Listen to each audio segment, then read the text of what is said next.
আসসালামু আলাইকুম রহমতুল্লাহি বারাকাতুহু। আমরা দেখতে পাচ্ছি ব্যারিস্টার আনোয়ার হোসেন ওনার নির্বাচনী এলাকায় গণসংযোগ করছেন। সুনামগঞ্জ ৩ শান্তিগঞ্জ জগন্নাথপুর আসনের পাথারিয়া ইউনিয়নের পাথারিয়া তালুকগাঁও এবং পাথারিয়া মরলবাড়ি হাজিবাড়ি সহ বিভিন্ন জায়গায় গণসংযোগ করছেন। এ সময় সাথে ছিলেন জয়কলস ইউনিয়নের সাবেক চেয়ারম্যান জনাব মাসুদ মিয়া এবং উপজেলা বিএনপির আহ্বায়ক কমিটির সদস্য জনাব সালেক নূর বাচ্চু।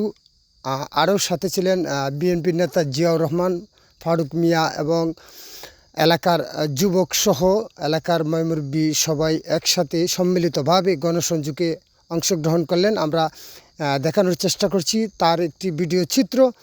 দেশ এবং প্রবাস থেকে যে যেখান থেকে আমাদের সাথে যুক্ত আছেন লাইক কমেন্ট শেয়ার দিয়ে অন্যদেরকে দেখার সুযোগ করে দিবেন এবং সুনামগঞ্জ ৩ আসনের স্বতন্ত্র প্রার্থী ব্যারিস্টার আনোয়ার হোসেনের জন্য শুভকামনা চাচ্ছি। এবং যারা আমাদের সাথে যুক্ত আছেন সবাই কিন্তু লাইক কমেন্ট শেয়ার দিয়ে অন্যদেরকে দেখার সুযোগ করে দিবেন। ধন্যবাদ সবাইকে। ভালো থাকবেন, সুস্থ থাকবেন। দেখা হবে অন্য কোনো ভিডিওতে। আল্লাহ হাফিজ।